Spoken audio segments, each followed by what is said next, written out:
Antonio B., buried alive, the law of Talion.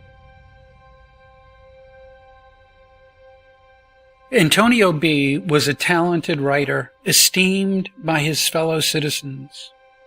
He lived in Lombardia, fulfilled a civil servant position with distinction and integrity. Around 1850, he fell victim to a condition of apparent death as the result of an apoplectic attack. As sometimes happens, it was unfortunately mistaken for real death. It was easy to make such a mistake because signs of decomposition seemed obvious on the body. 15 days after his burial, a fortuitous incident led the family to request an exhumation. It so happened that a medallion had been inadvertently left in the coffin. The assistants were terribly shocked when, upon opening the coffin, they saw that the body had changed position, that it had turned face downward, and, horrible thing, that one of the hands had been partially gnawed on by the deceased. It was obvious that the unfortunate Antonio B. had been buried alive and that he must have succumbed to desperation and hunger. Antonio B. was evoked in August of 1861 at the Parisian Society at the request of one of his relatives and gave the following explanation. Evocation. What do you want?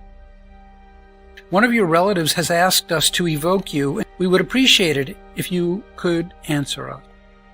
Yes, I will answer you.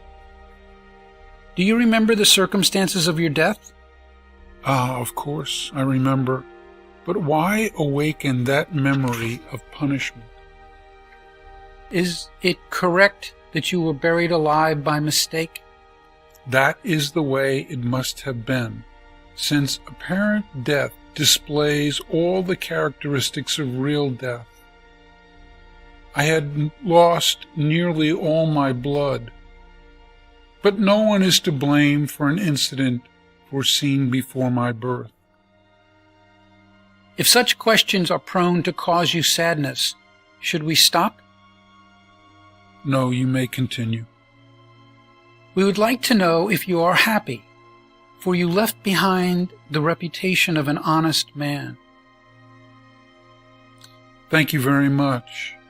I know that you have prayed for me. I will try to answer, but if I fail, one of your guides will help me out. Could you describe the sensations you experienced during that horrible moment? Oh, what a grievous trial. Feeling yourself confined between four boards and not being able to turn around or move, not being able to scream, your voice no longer able to resound in an environment deprived of air. Oh, what torture is that of a misfortunate being who vainly struggles to breathe in an atmosphere depleted of air. Alas, I was like someone condemned to a furnace, only without the heat. Oh, I wish such tortures on no one. No, I wish on no one an end like mine. Alas, cruel punishment for a cruel and brutal existence. Don't ask me what I thought, but I plunged into the past and caught a vague glimpse of the future. You said, cruel punishment for a brutal existence. However, your reputation, intact even today, would not lead anyone to assume such a thing. Could you explain it to us? What is the duration of one lifetime in light of eternity? Of course, I sought to act rightly during my last incarnation, but I had accepted such an epilogue before I re-entered humanity. Why question me about the grievous past, which only I and the good spirits sent by the Lord know about?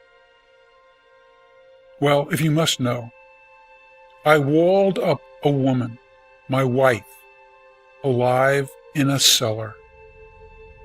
It is the penalty of talion to which I had to submit, an eye for an eye, a tooth for a tooth. We thank you for having been willing to answer our questions, and we pray for God to forgive your past because of the merit of your last existence. I will return later. Besides, the spirit of Erastus wishes to complete this communication. Instructions by the Medium's Guide. What you may infer from this communication is that all your existences are interrelated and that none are independent of any of the others. The concerns, the tribulations, as well as the great sufferings that afflict humans are always the consequences of a previous criminal or ill-employed life. Nonetheless, I must tell you that deaths such as Antonio B's are rare, and that if man's blameless latest existence ended in such a death, it was because he himself had asked for it with the aim of shortening his errant state and more quickly reach the higher spheres. In fact, after a period of trouble and mental suffering to further expiate his heinous crime, he will be forgiven and will go to a better world where we will find his victim who awaits him and who already forgave him long ago. Thus, learn well from this cruel example, my dear Spiritists, so that you may patiently bear mental and physical suffering and all the earth's little miseries. What advantage can humankind gain from such punishments?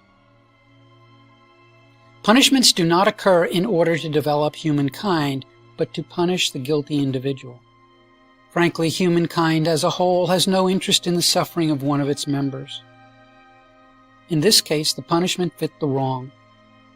Why are there insane, mentally impaired, and paralytic individuals? Why do some die by fire? Why do some suffer the tortures of a long agony, unable to live or die? Ah, believe me, respect the sovereign will and try not to probe the reason behind the decrees of providence. Know that God is just and does only what is good. Erastus. And then Kardec adds, doesn't this example contain a great and awesome teaching? Thus, God's justice always reaches the guilty, and although it may arrive late sometimes, it does not fail to follow its course nonetheless. Isn't it eminently moral to realize that if greater guilty individuals live their existence peacefully, and often in abundance of earthly assets, their hour of expiation will nevertheless sound sooner or later? Punishments of this nature are understandable, not only because we can witness them somehow, but also because they are logical. We believe in them because our reason accepts them. Thus, an honorable existence does not exclude the trials of life, since one has chosen or accepted them as a supplement to expiation. It is the remaining balance on a debt that we pay before we receive the award for the progress we have accomplished. If we consider how frequent acts of barbarity were in days gone by, but which shock us so much nowadays, even among the highest and most enlightened classes, how many murders were committed in those times when the lives of others were disregarded and when the weak were unscrupulously crushed by the powerful? Then one will understand that among our contemporaries there must be those who have cleansed their path. One will no longer wonder at the considerable number of persons who succumb as victims of isolated accidents or general catastrophes. The despotism, fanaticism, ignorance, and prejudices of the Middle Ages and of the times that follow bequeathed to future generations an immense debt that has not yet been liquidated. Many examples of misfortune seem to us to be undeserved, solely because we can only see the present.